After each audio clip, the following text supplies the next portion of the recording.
Hi friends, unique fish farm കരുവാരക്കുണ്ടിൻ്റെ പുതിയ ഒരു വീഡിയോയിലേക്ക് എല്ലാവർക്കും സ്വാഗതം.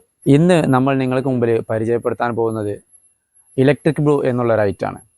അതായത് നല്ല ക്വാളിറ്റിയുള്ള, നമുക്ക് ക്വാളിറ്റിയിൽ വളർത്താൻ കഴിയുന്ന ഒരു ഗപ്പിയിനത്തിൽപ്പെട്ടതാണ് ഇലക്ട്രിക് ബ്ലൂ. കണ്ടാൽ സാമ്യത്തിൽ അത് ഒരു ഫുൾ ബ്ലാക്കിൻ്റെ സിസ്റ്റത്തിൽ തോന്നുമെങ്കിലും അത് നല്ലൊരു വെറൈറ്റിയിൽപ്പെട്ടതാണ്. അതിനു മുമ്പ് ഒരു കാര്യം പറയാം. നമ്മുടെ ചാനൽ ആദ്യമായി കാണുന്നവരുണ്ടെങ്കിൽ നമ്മളെ സപ്പോർട്ട് ചെയ്യുന്നതിനായി ചാനൽ സബ്സ്ക്രൈബ് ചെയ്യാനും വരുന്ന വീഡിയോകൾ കൂടുതലായി കാണുന്നതിന് വേണ്ടി ബെല്ലൈക്കൺ അമർത്താനും മറക്കരുത്. ഗപ്പി വളർത്തൽ ആദ്യമായി തുടങ്ങുന്നവർക്ക് തുടക്കക്കാർ എന്നുള്ള നിലയിൽ ഈസിയായി ബ്രീഡ് ചെയ്യാൻ കഴിയുന്ന ഒരു ഐറ്റമാണ് ഇലക്ട്രിക് ബ്ലൂ. ഇലക്ട്രിക് ബ്ലൂ ഗപ്പിയിൽ മെയിൽ കളർ വരുന്നത് ഒരു ഡാർക്ക് ഷെയ്ഡാണ്. ഫീമെയിൽ ബ്ലാക്ക് കളറിനോട് സാമ്യം ആയിരിക്കും. നിലവിൽ മാർക്കറ്റിൽ അത്യാവശ്യം ഡിമാൻഡുള്ള ഒരു ഐറ്റം കൂടിയാണ്. അതുപോലെ ഇമ്മ്യൂണിറ്റി പവർ ഉള്ള ഏറ്റവും നല്ല ഒരു ഐറ്റം കൂടിയാണ് ഇലക്ട്രിക് ബ്ലൂ ഗപ്പി. ഈ ഗപ്പിയുടെ ബ്രീഡിംഗ് റേഷ്യോ എന്ന് പറയുന്നത് ഒരു മെയിലും അതുപോലെ 2 ഫീമെയിലും എന്നിങ്ങനെയാണ്.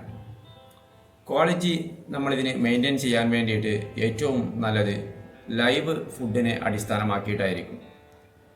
ലൈവ് ഫുഡ് എന്ന് പറയുമ്പോൾ മൊയ്ന, അതുപോലെ തന്നെ നമ്മുടെ കൂത്താടി പോലെ ഇതൊക്കെ കൊടുക്കുന്നതാണ് ഏറ്റവും നല്ലത്. അതുപോലെ ഇലക്ട്രിക് ബ്ലൂ ഗപ്പി എന്ന് പറയുമ്പോൾ ഒരുപാട് കുഞ്ഞുങ്ങളെ നമ്മൾക്ക് ലഭിക്കും. ഈ ഗപ്പിയെ പർച്ചേസ് ചെയ്യുമ്പോൾ ജുവനൽ സൈസ് മാത്രം എല്ലാവരും പർച്ചേസ് ചെയ്യുക. അത് ചെയ്യുമ്പോൾ തന്നെ നല്ല ബ്രീഡറുടെ കയ്യിൽ നിന്ന് അത് പർച്ചേസ് ചെയ്യാനും ശ്രമിക്കുക. ജുവനൽ സൈസ് മാത്രം വാങ്ങിയാൽ മതി എന്ന് ഞാൻ നിങ്ങളോട് നിർദ്ദേശിക്കാനുള്ള കാരണം, വലിയ സൈസ് നോക്കി വാങ്ങുമ്പോൾ അവർക്ക് ഇമ്മ്യൂണിറ്റി പവർ വളരെ കുറവായിരിക്കും. അവർക്ക് ഒരുപാട് ഏജ് ഓവറായിട്ടുണ്ടാകും. അപ്പോൾ ബ്രീഡിങ് നമുക്ക് ഏറ്റവും സുഗമമായി നടക്കാൻ ഏറ്റവും നല്ലത് ജുവനൽ സൈസാണ്.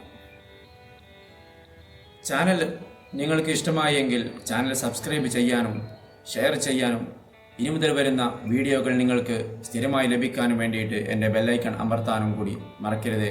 നിങ്ങളുടെ എല്ലാവരുടെയും സപ്പോർട്ട് പ്രതീക്ഷിക്കുകയാണ്.